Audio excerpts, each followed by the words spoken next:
আপনার ফাইলগুলো দেখলাম। আপনি এসএসসি তে 3বার ফেল করেছিলেন কেন? স্যার বাবা বলছিল ফেল করলে পড়ালেখা বন্ধ করে দিব, তাই আর সুযোগটা মিস করি নাই। আচ্ছা বলুন তো, কোন বই সবচেয়ে বেশি বিক্রি করার জন্য কি করা উচিত? স্যার বইয়ের কভারে একটা মেয়ের ছবি দিবেন, আর মেয়ের গায়ে নো কভার।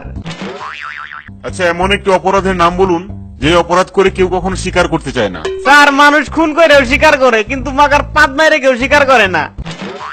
বলুন তো পৃথিবীতে সবচেয়ে চালাক প্রাণী কে? স্যার গরু। কিভাবে? স্যার কথা আছে না যে অতি চালাকের গলায় ধরি। আচ্ছা বলুন, মেয়েটি শপিং করতে চায়, এটা কোন পদ? বিপদ স্যার। এবার এমন একটা জায়গার নাম বলুন যেটা পুরুষেরা বানিয়েছে কিন্তু সেখানে কোনো পুরুষ যেতে পারে না। স্যার পাইছি, লেডিস টয়লেট। আচ্ছা বলুন তো, সূর্য এবং চাঁদের মধ্যে কোনটা মানুষের জন্য বেশি উপকারী?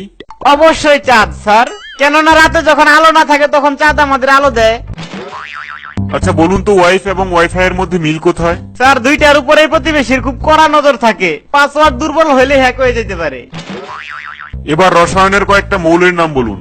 এই ধরেন sir chlorine, fluorine, Jerin, Nasrin, Irin, Nourin ইত্যাদি।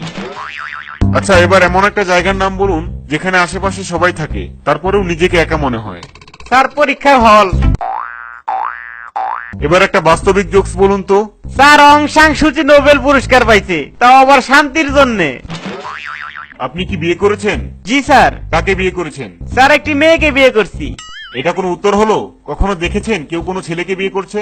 হ্যাঁ স্যার দেখছি, আমার বোন একটা ছেলেকে বিয়ে করছে।